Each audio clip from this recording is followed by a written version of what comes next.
Mari belajar dari Italia. Apa yang sebenarnya terjadi di Italia? Apa yang bisa kita jadikan contoh agar tidak terjadi di Indonesia? Kreatif konten ini berasal dari artikel warga Italia, dipersingkat dan dilengkapi data agar lebih mudah dipahami. Tahap 1. Kasus pertama diumumkan. Itu cuma flu. Apa pentingnya pakai masker? Orang-orang ini cuma lebay.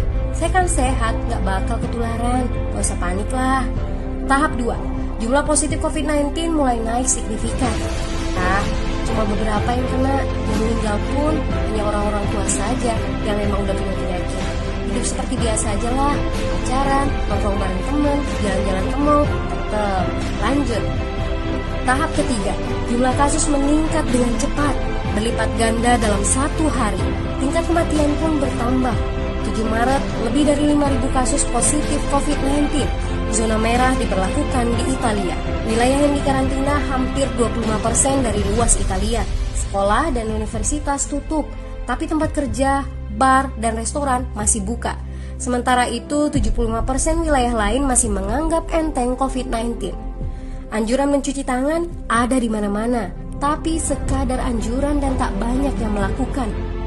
Tahap 4. Jumlah kasus meningkat pesat. Sekolah dan universitas ditutup selama sebulan. Darurat nasional pun diberlakukan. Rumah sakit menambah kapasitas, seluruh kamar dibersihkan untuk memberi ruang bagi pasien COVID-19. Tapi tak ada cukup dokter dan perawat.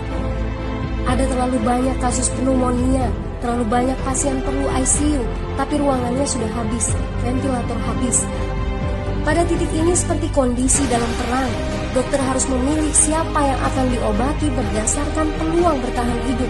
Itu berarti pasien lanjut usia dan punya penyakit bawaan seperti hipertensi, diabetes, stroke tidak masuk prioritas karena tidak ada lagi ruang.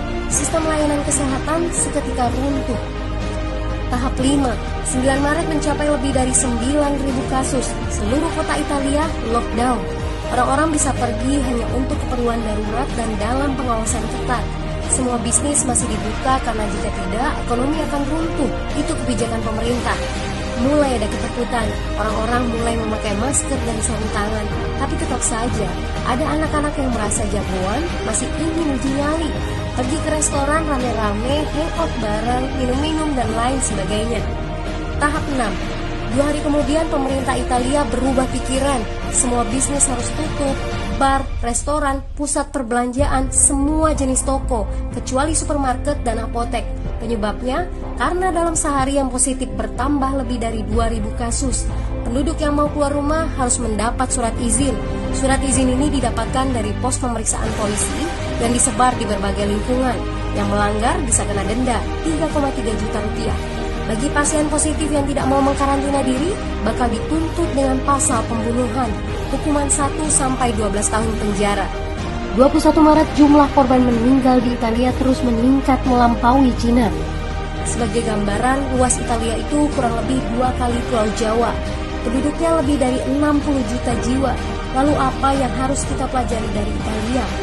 Yuk, mulai dari diri sendiri, mulai dari di rumah aja. Jaga kebersihan lalu isolasi diri dan keluarga. Tidak keluar rumah kecuali sangat penting. Ini saatnya memulai solidaritas. Yang mampu harus mulai membantu yang tidak mampu. Ini adalah bentuk usaha dan doa kita semua. Semoga badai corona ini segera berlalu. Mari memulai kekompakan dengan membagikan informasi ini. Di rumah aja, mari belajar dari Italia.